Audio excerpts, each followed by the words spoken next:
doing that sympathy. Like I said, you could have been on that lace funny, acting all laced money. But don't try to bring my name like I don't take care of my mama. I'm gonna leave you alone because the world don't know that you a like literal mental patient. And they laughing at you and not with you. You making a fool out of yourself. I want you to know that. Tell the world how I treat you. Man, look, you have been outstanding. I could never pay you back for all the shit. I don't lost count. You the only one that was in and out of foster care every other month. Because she couldn't get us to say that you was abusing us. We stayed with you. She was the one going our whole life because she called the police on you just because she got a whooping. Everybody get a whooping. But we ain't going to call DCS on our mama because we getting whoopings. We ain't going to talk about that. How you tried to shoot me, you done set me up, you got me sent to jail. We ain't going to talk about none of that. Alright? I ain't going to talk about half the stuff you did. Just leave it alone. You doing you right now. Keep doing you. Keep my family out of it. Keep me out of it. You see, you at where you at all because you said my name? You could have been saying my name and did a positive. You went about it the wrong way, y'all, and now you'll never get a penny out of me. It's Focus Connect back in the building. And Glorilla's sister broke and disgusted, and she cannot be trusted. Now we seeing that the parents coming out, that the parents satisfied with the treatment that they have been getting from Glorilla. Now we see a lot of things have came out about this sister where she playing on y'all for money. What kind of person called DCS on their parent for being disciplined? So we already see that this person have been a black sheep to the family. Somebody who these people have not been dealing with already. And Glorilla said something real. If I wasn't dealing with you when I was broke, it ain't nothing new all of a sudden that I ain't dealing with you now that I'm up. That's just like when people say if we was beefing while you was alive, why would I be crying about the situation because now you lost your life when you wouldn't have cared about me if the tables would turn?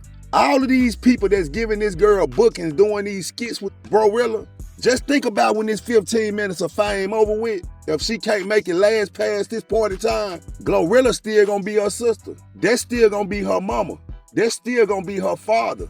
That's for life. But all these people who exploiting this situation right now, once it turned to the point where they can't benefit off of you, as we see what Finesse 2 times going through, they not gonna give a damn about you. See, now a lot of different things have been exposed about this sister, as far as her having mental issues. And we could see that for the simple fact that this girl went online and started speaking against her own sister. Glorilla made a good statement when she said, you could have exploited the fact that we look alike and you look like the boy version of me. Why do we feel as if we have to make everything turn into a negative situation as black people? Do y'all see the media and understand the media when you see whites, when you see other races? They're bringing something to the table other than negativity and tearing each other down. And as a family, you have to protect the brand, the fabric, and the structure of that family. A lot of people live their life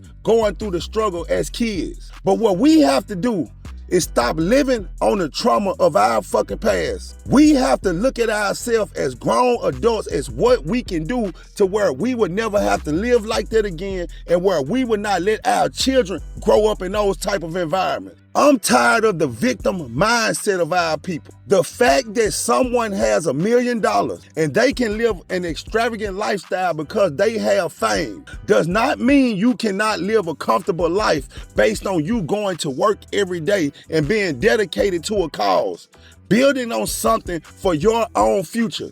When I see a person like Glorilla and I see her having siblings, that is the first gateway for you to start some type of opportunities in the city of Memphis. Some opportunities in the community that you were raised in that will bring you revenue if you go at these situations from a positive aspect. When someone gets rich, and we see that these people praise money, as we say, why wouldn't we structure something and put something together and present to them as we can say, okay, if you put some funding behind this would be your profit margin. And in that situation, you will make money.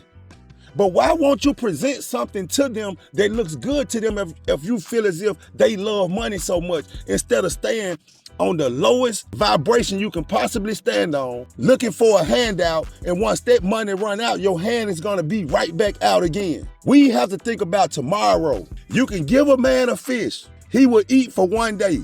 If you teach a man how to fish, he can eat for a lifetime.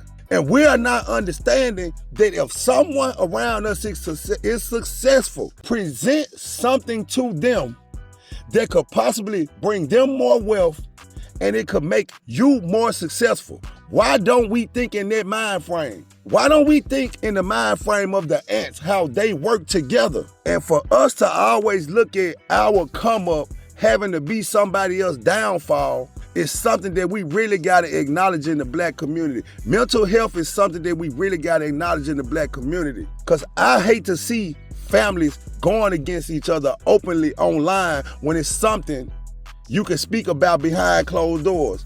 And it's something, even if you couldn't get in contact with that person, life goes on. Your life is determined based on your work and your merit. What you put into the universe is gonna be the same thing that's returned back to you. So I just wanna see how this situation gonna work out once these 15 minutes of fame over and all these people that's patting you on the back right now, laughing at you and giving you all this confidence to keep going with this. We're gonna see where they are next year. We're going to see where they are when your momentum slow down, because these people are still going to be your family. I'm out.